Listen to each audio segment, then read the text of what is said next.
요한계시록 7장 9절에서 17절입니다. 신약성경 407면입니다.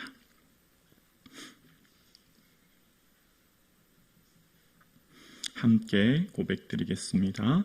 이 일 후에 내가 보니 각 나라와 족속과 백성과 방언에서 아무도 능히 셀 수 없는 큰 무리가 나와 흰 옷을 입고 손에 종려 가지를 들고 보좌 앞과 어린 양 앞에 서서 큰 소리로 외쳐 이르되 구원하심이 보좌에 앉으신 우리 하나님과 어린 양에게 있도다 하니 모든 천사가 보좌와 장로들과 네 생물 주위에 서 있다가 보좌 앞에 엎드려 얼굴을 대고 하나님께 경배하여 이르되 아멘. 찬송과 영광과 지혜와 감사와 존귀와 권능과 힘이 우리 하나님께 세세토록 있을지어다. 아멘 하더라. 장로 중 하나가 응답하여 나에게 이르되 이 흰옷 입은 자들이 누구며 또 어디서 왔느냐. 내가 말하기를 내 주여 당신이 아시나이다 하니 그가 나에게 이르되 이는 큰 환난에서 나오는 자들인데 어린 양의 피에 그 옷을 씻어 희게 하였느니라.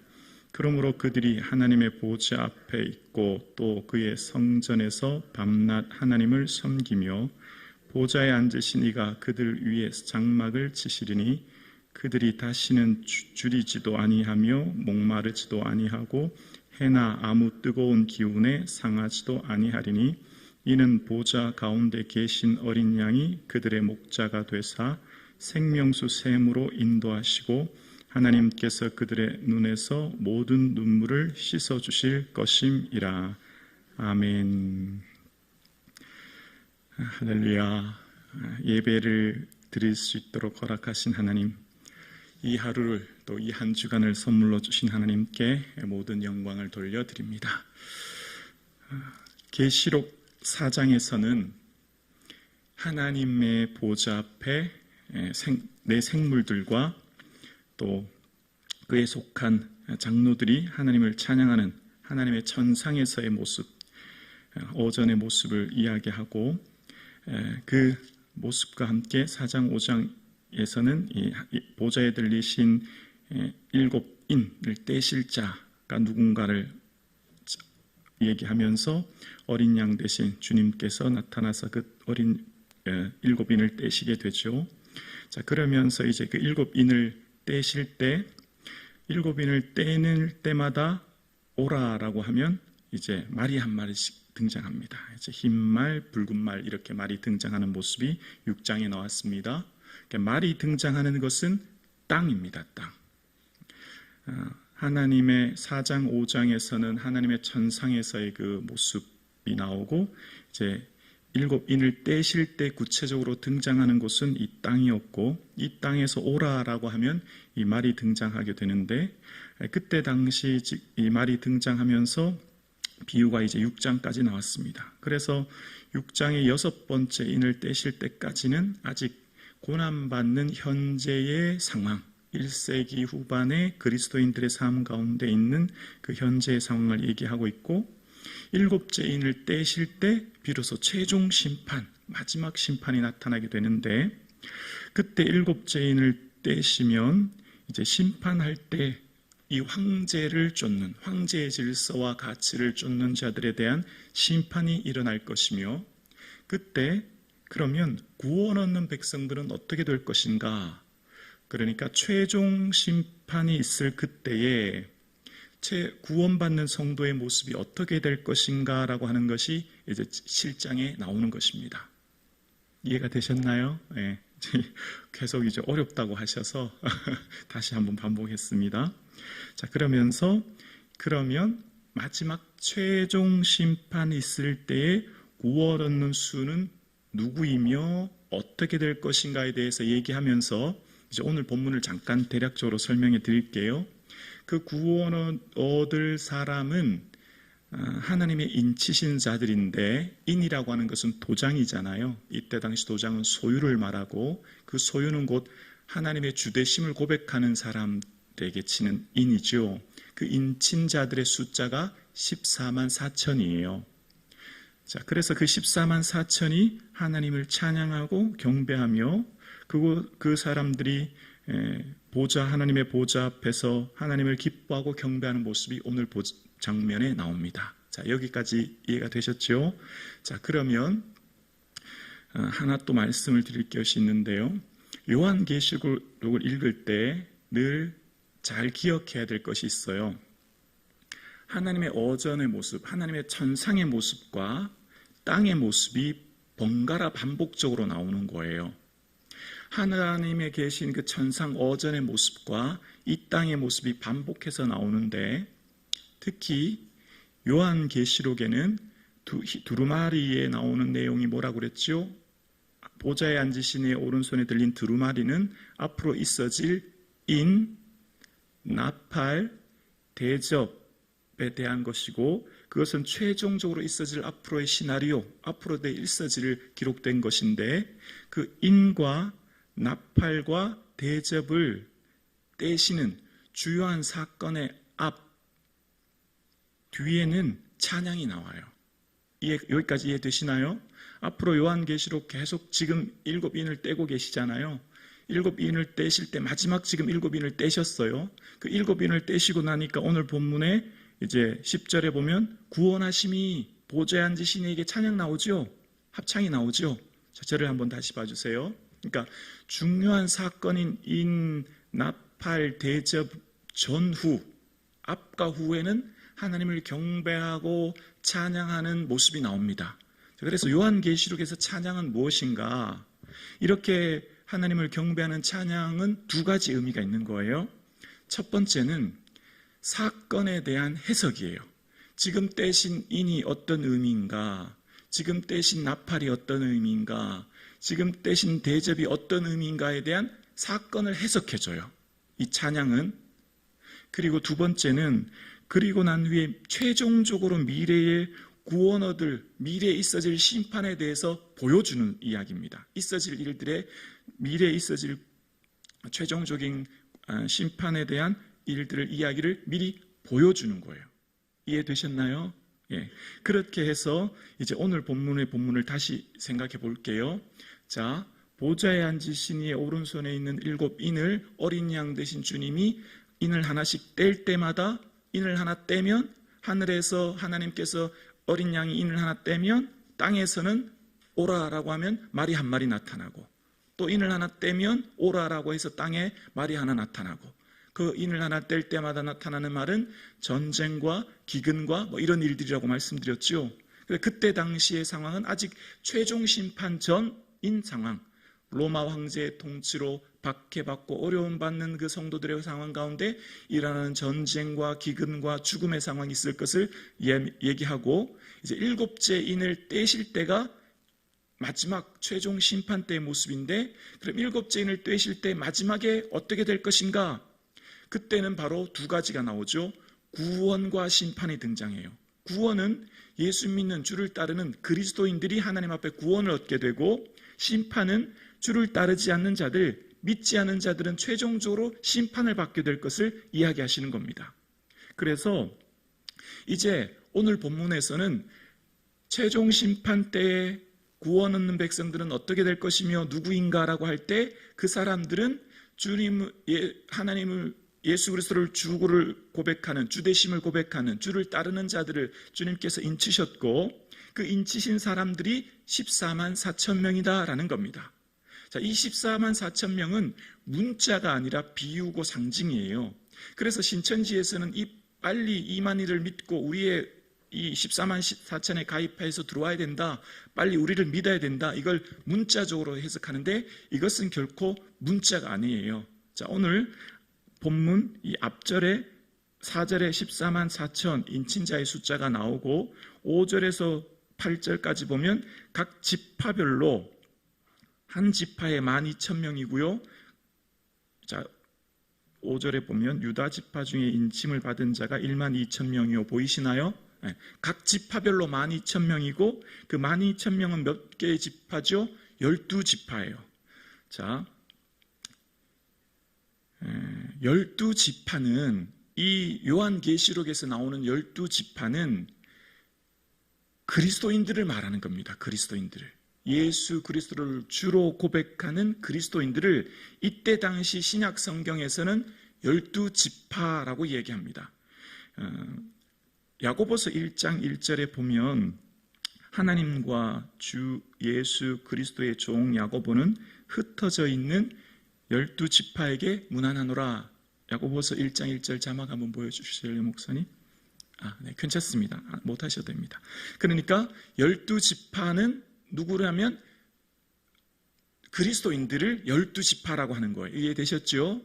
그러니까 12지파는 그리스도인들이고, 그래서 14만 4천 명은 하나님을 따르는 그리스도인들을 말하는 겁니다. 그래서 자 14장 3절과 4절 한번 볼게요. 14장 3절과 4절을 보면 한 번 더 14만 4천 명에 대한 이야기가 나오는데요. 그들이 보좌 앞과 내 생물과 장로들 앞에서 새 노래를 부르니 땅에서 속량함을 받은 14만 4천 밖에는 능히 이 노래를 배울 자가 없더라. 자, 이 14만 4천이 누구냐라고 할 때 4절에 보면 14장 4절에 이 사람들은 여자와 더불어 더럽히지 아니하고 순결한 자라라는 표현이 나옵니다. 여자와 더불어 더럽히지 않고 순결한 자다라는 말은 분명 그러면 14만 4천을 얘기할 때 그러면 여자는 아니네? 또 여자와 함께 더럽히지 않았다면 아이들은 아니네? 그러면 남자들이겠네? 유대인 남자만 구원받는구나, 이렇게 해석할 위험이 있죠. 그게 아니라는 거죠. 이 요한계시록에서 나오는 유대인, 지난번에도 우리 사당의 회당이라 자칭 유대인이라고 하는 표현이 나오는데, 자칭 유대인이다, 나는 자칭 유대인이야 라고 하지만 참된 유대인은 혈통적으로 유대인이 아니라 주님을 따르는 그리스도인들을 말하는 거거든요. 그리스도인들. 그러니까 여기 나오는 14만 4천 명도 12라고 하는 완전수가 있는데요, 12 곱하기 12 곱하기 1000을 말하는 겁니다. 12라고 하는 것은 완전수고 1000이라고 하는 것은 셀 수 없이 많다라고 할 때 이 1000이라는 숫자를 이야기해요. 여러분, 우리가 어떤 것을 이야기할 때 상징으로 이야기하는 경우가 많은데요, 여러분, 우리가 물건이 많다라고 할 때 이 백화점이라고 하는 거, 100가지 물건이 있다고 하지만 100가지 물건이 있는 게 아니잖아요. 그 100이라는 것은 많다, 많은 물건이 있다, 이런 의미잖아요. 그러니까 14만 4천은 이 상징적이고 구원 얻는 숫자다라고 보시면 돼요. 자, 그래서 오늘 다시 7장 9절을 볼게요. 7장 9절. 7장 9절은 일 후에라고 하는 것은 일곱째 인을 떼신 후에, 즉 하늘에서의 모습을 이야기하는 거예요. 7장 앞절까지는 땅의 모습이었고, 이제 하늘에서 어떤 일이 일어나는가, 즉 구원 얻는 그리스도인들이 어떤 모습이 될 것인가를 이야기하면서 9절을 볼게요. 9절에 이일 후에 내가 보니 각 나라와 족속과 백성과 방언에서 아무도 능히 셀 수 없는 큰 무리가 나와 흰 옷을 입고 손에 종려가지를 들고 보좌 앞과 어린 양 앞에 서서, 10절이요, 큰 소리로 외쳐 이르되 구원하심이 보좌에 앉으신 우리 하나님과 어린 양에게 있도다. 아멘. 일 후에, 일곱째 인을 떼신 후에 최종적으로 그리스도인들은 나라와 족속과 백성과 방언에서 아무도 셀 수 없는 큰 무리가 나와, 아무도 셀 수 없는 큰 무리는 아브라함에게 하셨던 약속이 성취되었음을 이야기하는 거죠. 셀 수 없이 많은 자손들, 하늘의 별, 땅의 모래처럼 많은 자손을 허락할 거야 라고 말씀하셨고, 그 약속이 성취된 것을 이야기하는 겁니다. 그래서 여기까지 잘 이해하셨나요? 자꾸 걱정이 돼서 헷갈리고 어렵대요, 자꾸 저보고. 그래서 자, 아브라함의 약속이 성취되었고, 신약에서 아브라함의 자손이라고 할 때 로마서 4장에도 보면 누가 아브라함의 자손이냐라고 할 때 그 아브라함의 자손은 믿는 그리스도인들을 말하는 겁니다. 그리스도인들, 혈통적 유대인을 말하는 게 아니죠. 그럼 우리는 유대인이 아니지 않습니까? 이해되셨죠? 그러니까 그 아브라함의 약속이 성취되어 구원 얻은 백성들, 주로 고백하는 사람들은 어떻게 해요? 흰 옷을 입고 무엇을 찬양해요? 10절에 구원하심이, 구원을 고백하는 거예요. 구원을, 우리를 구원하신 주님을 경배하며 찬양하며 높여드립니다. 구원이 가장 큰 은혜요, 가장 큰 복이요, 가장 큰 축복인 줄로 믿습니다. 이것보다 더 귀한 것은 이 땅에 존재하지 않아요. 우리의 찬양의 첫 번째는 뭐예요? 날 구원하신 주님 감사합니다. 이것이 가장 큰 축복이에요. 그래서 예수 그리스도가 우리의 감사의 첫 번째 제목이에요. 우리의 삶의 최종 승리는 예수 그리스도로 얻는 것이죠. 그래서 우리의 삶 가운데 신앙의 궁극적인 목적은 구원이요. 그래서 우리의 삶의 참된 감사는 예수 그리스도요. 우리의 삶의 수많은 고난과 어려움을 이기게 하는 것도 예수 그리스도요. 우리의 삶을 살아가면서 높여드리고 감사하는 것도 예수 그리스도요. 예수님 빼면 우리는 설명할 수 없는 존재. 예수님이 나의 전부, 예수님이 내 삶의 이유, 예수님이 나의 삶을 오늘을 살아갈 수 있는 능력, 나의 자랑, 나의 기쁨, 나의 생명, 나의 모든 것 예수 그리스도, 그분으로부터 구원 얻었음. 이것이 우리의 감사와 기쁨의 첫 번째 이유인 줄로 믿습니다. 이것은 언제까지요? 하나님 나라에 이르러서까지 멈춰지지 않아요. 그 나라에서 우리는 하나님 앞에 섰을 때 구원하심이 보좌에 앉으신 하나님의 그 은혜입니다. 그리고 하나님께서 보내주신, 이 땅에 보내주신, 세상 죄를 지고 가신 어린 양 대신 주를 인하여 내가 이렇게 구원 얻었으니 주님을 기뻐하며 주를 구하며 감사합니다. 어떻게 해요? 영원토록 주님을 기뻐하는 거예요. 그래서 여러분, 말씀을 보면 우리에게 뭘 깨닫게 하죠? 얘들아, 이 땅의 인생은 다 지나갈 거야. 다 사라질 거야. 제일 값지고 귀한 게 뭔지 아니? 구원이야. 이거 놓치면 이 땅에 아무 소용없어. 너의 삶에 뭘 지금 기뻐하고 있니? 너의 삶에 뭘 감사하고 있니? 구원이야 라고 하는 것을 이야기하고 있는 거죠. 그래서 그 능히 셀 수 없는 사람들이 흰 옷을 입었는데 그 흰 옷은 뭐라고요? 13절과 14절이에요. 13절, 장로 중 하나가 응답하여 나에게 이르되 이 흰옷 입은 자들이 누구며 또 어디서 왔느냐? 14절, 내가 말하기를 내 주여 당신이 아시나이다 하니 그가 나에게 이르되 이는 큰 환난에서 나오는 자들인데 어린 양의 피에 그 옷을 씻어 희게 하였느니라. 흰옷 입은 큰 무리가 하나님을 찬양했는데 그 흰옷 입은 자들이 누구냐라고 하니까 오늘 14절에 어린 양의 피로 옷을 씻게 된 자들, 거룩하게 자된 자들, 구속함을 받은 자들, 죄에서 대속함을 받은 자들이라는 거예요. 그러니까 말씀의 핵심은 예수 그리스도. 한마디로 더 요약하면 보혈. 성경을 보면 보혈만큼 귀한 건 없어요. 성경을 압축하면 뭐예요? 예수 그리스도. 예수 그리스도를 한마디로 얘기하면 피예요. 보혈. 피. 그 보혈. 예수 보혈로 구원 얻고, 예수 보혈로 죄 사함 받고, 예수 보혈로 은혜 받고, 그래서 성경에 예수 그리스도의 보혈보다 더 큰 은혜가 없어요. 그래서 여러분, 우리가 하나님 앞에 기도의 깊은 은혜를 들어갈 때는 반드시 이 보혈의 은혜와 능력을 경험하고 찬양하는 자들이 큰 은혜를 경험합니다.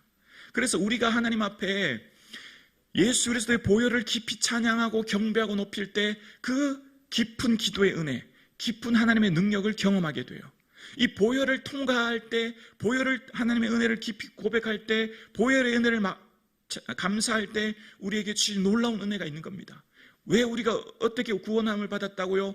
예수 보혈로 구속함을 받고 그 은혜로 우리가 하나님의 거룩한 자녀들이 되어서, 그러면 그때 어떤 은혜를 받는다고요? 15에서 17절입니다.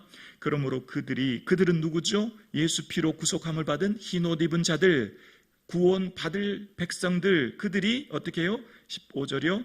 하나님의 보좌 앞에 있고 또 그의 성전에서 밤낮 하나님을 섬기며 보좌에 앉으시니가 그들 위에 장막을 치시리니 16절이요. 그들이 다시는 줄이지도 아니하며 목마르지도 아니하고 해나 아무 뜨거운 기운에 상하지도 아니하리니 17절 함께 고백합니다. 이는 보좌 가운데 계신 어린 양이 그들의 목자가 되사 생명수 샘으로 인도하시고 하나님께서 그들의 눈에서 모든 눈물을 씻어주실 것임이라. 아멘. 얘들아, 이 땅의 인생은 수고와 슬픔이요 눈물이요 아픔이지. 그날에 너희들의 모든 눈물을 씻어줄 거야. 너희들 예수님을 믿는다고 따른다고 얼마나 박해받고 환난 가운데 힘들고 어렵니? 그러나 포기하지 마라. 주님께서 결국 최종 승리하실 때 주를 따르지 않는 자는 심판받을 것이며 주를 따르는 자는 구원 얻게 될 것인데 그 구원 얻을 때 너희들의 모든 눈물을 씻어줄 거야. 지금은 주를 따른다고 줄이고 목마르고 상하고 어렵지. 박해와 환난으로 고통 강무돼 있지. 그러나 두려워 말라. 그날에 주실 영광을 기억해. 요한계시록 21장 4절에도 최종적으로 주실 은혜를 21장 4절 자막 보여주실래요, 목사님? 모든 눈물을 그의 눈에서 닦아 주시리니. 여러분, 그날에 주실 영광은 여러분이 지금 무엇 때문에 아파하는지, 무엇 때문에 눈물 흘리는지 주님은 다 알고 계시고, 그날에 얼마나 힘들었니?